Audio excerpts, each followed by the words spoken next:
ma olen vaba hing, sõltumatu. Noh, materiaalne maailm ongi see püünis, kus me selle illusiooni saame. Et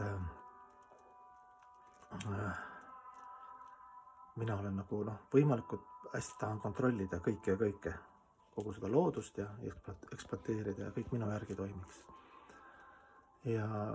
Aga tegelikult reaalsus on see, et me oleme nii väike osake ja niivõrd sõltuv ja niivõrd ühendatud selle tervikliku organismiga, kõige kõrgemaga, et iga liigutus, iga mõte on mõjutatud millegist. Küsimus on millest mõjutatud. Iidolist, filmist, mingist trendist, ma ei tea, musastiilist,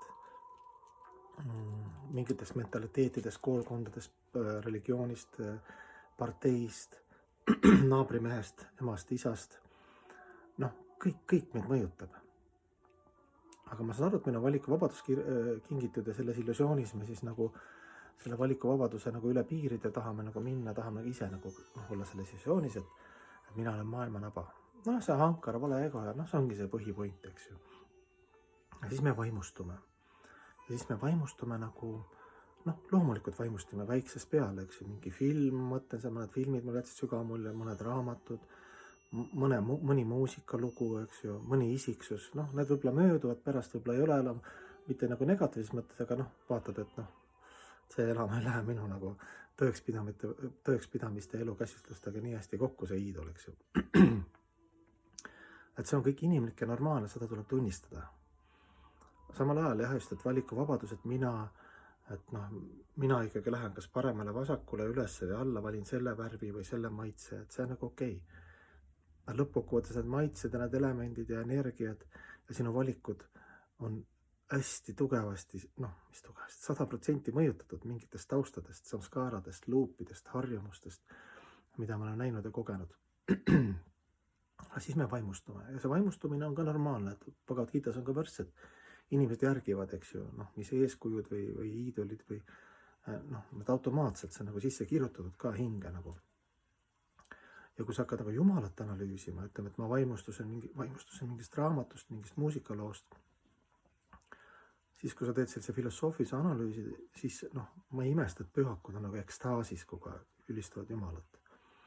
Kuna meil pole kontakti, sellist loogilist kontakti, siis meie jaoks Jumal on selline kauge, ilus legend või välja mõeldud, mõni ise mõtleb välja, et ta ongi ise Jumal ja nii edasi, seal on suur segadus. Aga kui sa nüüd loogist vaatad, emake looduse seaduspärasus ja need imed, lillesordid, lõhnad, vormid, eks ju, kõik taimed, putukad, loomad, kosmos, planeedid, kõik need energiad ja maitsed, need eluvärvid, eks ju, et see on nagu nii võimas, et see koos toimib, eks ju, kas või need samad noodid, mis on Jumal loonud eetris, eks ju, millest saab moodustada 1 000 000 muusikalugu. Et kui sa niimoodi hakkad analüüsima ja siis veel pärast nagu vaimsuse ka, et kuidas läbi vaimsete õpetajate, läbi pühakirjade, läbi palvete, läbi pühanime, läbi jumaluste, templite, mošeede, palvemajade, ja siis veel ülihing sees, eks ju, pühavaim, paramatma, kuidas ta nagu Jumal kogu aeg nagu loob ilusat harmooniat ja armastust, kui sa hakkad seda nagu mõistma, siis automaatselt sa oled nagu ekstaasis, sind isegi ei huvita, keegi ütleb, et ma ei usu, sa võib-olla varjad seda, et mitte häirida kedagi, et viisakas oled, eks. Aga sisemiselt sa oled nagu niivõrd ekstaasis ja vaimustuses algsest kunstnikust, algsest muusikust, algsest režissöörist, filmirežissöörist, algsest filmistaarist, eks ju, ta on nagu algne. Algne ilu, algne headus, algne kaastunne, halastus, armastus. Kõik see on selles isiksuses, kelle lahutamatu osake me oleme. Et see on huvitav fenomen, mis peaks siis avalduma hingel automaatselt, kui ta saab aru, et kõrval on ülihing.